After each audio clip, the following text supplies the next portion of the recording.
ছোট্ট বন্ধুরা, সবাই কেমন আছো? আজকে তোমাদের শোনাবো খেলার ঘর গল্পটি।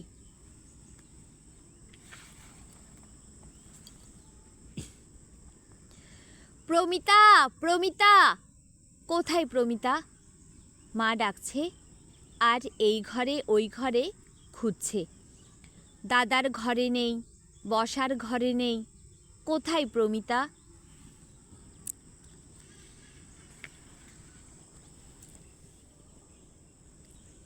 এমন সময় প্রমিতার খেলার ঘর থেকে ওর কথা আর হাসি শুনতে পেল। মা এসে দেখে প্রমিতা ওর বাবার সঙ্গে খেলছে।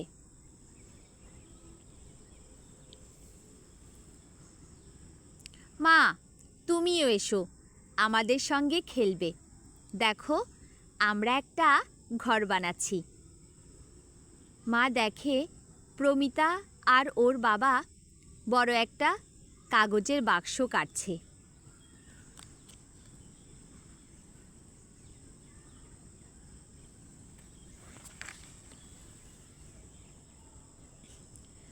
মা দেখো, এটা হচ্ছে দরজা আর এই দিকে জানালা। বাহ, খুব সুন্দর হচ্ছে ঘরটি। পুরানো কাগজ, টিস্যু রোল, খালি বোতল ও বোতলের মুখ নিয়ে বাবা মেয়ে মহাব্যস্ত।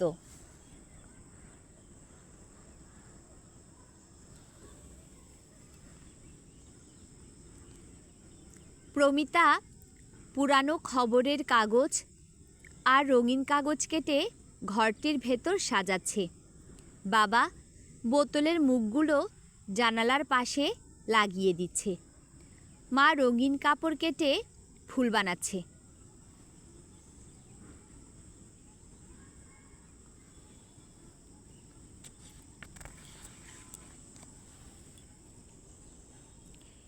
এমন সময় দরজায় বেল বেজে উঠল। প্রমিতা বলে, মা, আমি জানি কে এসেছে। মা হেসে বলে, দুষ্টু মেয়ে, তুমি সব জানো। প্রমিতা হাসতে হাসতে বলে, আমার বন্ধু এসেছে।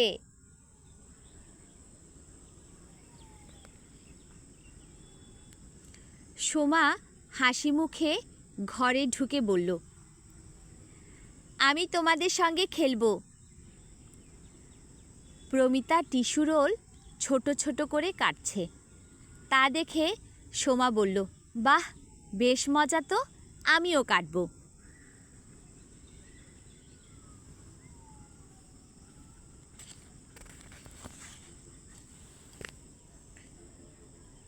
প্রমিতা সোমাকে বলল, ঘরটি কেমন হচ্ছে?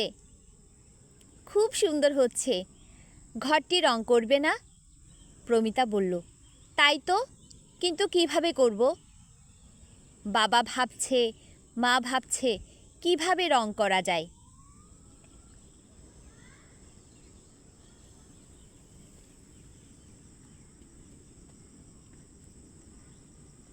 প্রমিতা বলল, চলো আমরা কাগজে ছবি আঁকি আর রং করি। সেই ছবি দিয়ে কি হবে? সোমা জানতে চাইল। প্রমিতা বলল, ছবিগুলো আমরা ঘরের দেয়ালে লাগিয়ে দেব। বাবা বলল, চমৎকার। যেই বলা সেই কাজ।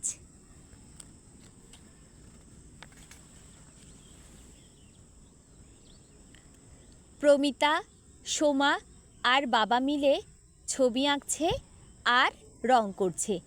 রংধনুর ছবি, গাছের ছবি, ফুলের ছবি। মা দেখে বলল, খুব সুন্দর হচ্ছে।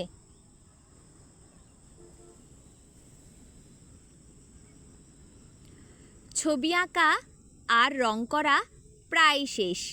প্রমিতা বলল, কিন্তু কিভাবে এগুলো ঘরের দেয়ালে লাগাবো? মা হেসে বলল, আমি আটা দিয়ে আঠা বানিয়ে আনছি। বাবা বলল, দারুণ।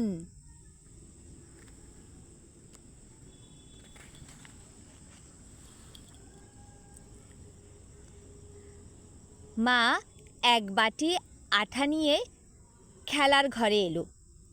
তারপর একে একে ছবিগুলো কাগজের ঘরের দেয়ালে লাগিয়ে দিল।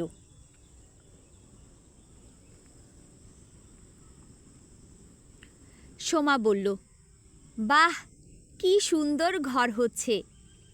আমিও মাকে নিয়ে আমার পুতুলের জন্য এরকম একটি ঘর বানাবো। তখন কিন্তু আমিও তোমার সাথে থাকব, প্রমিতা হাসতে হাসতে বলল।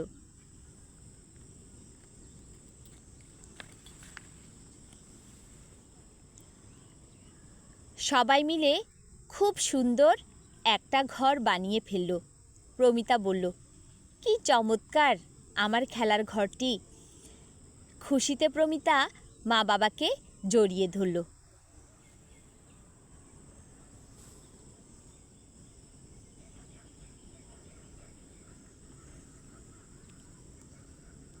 গল্পের মূল ভাব: শিশুদের কাজে মা বাবা, অভিভাবক, খেলার সাথী ও শিক্ষকের সহায়তায় পুরানো জিনিস ব্যবহার করে সুন্দর সুন্দর নতুন জিনিস তৈরি করাই এই গল্পের মূল বিষয়। ধন্যবাদ সবাইকে।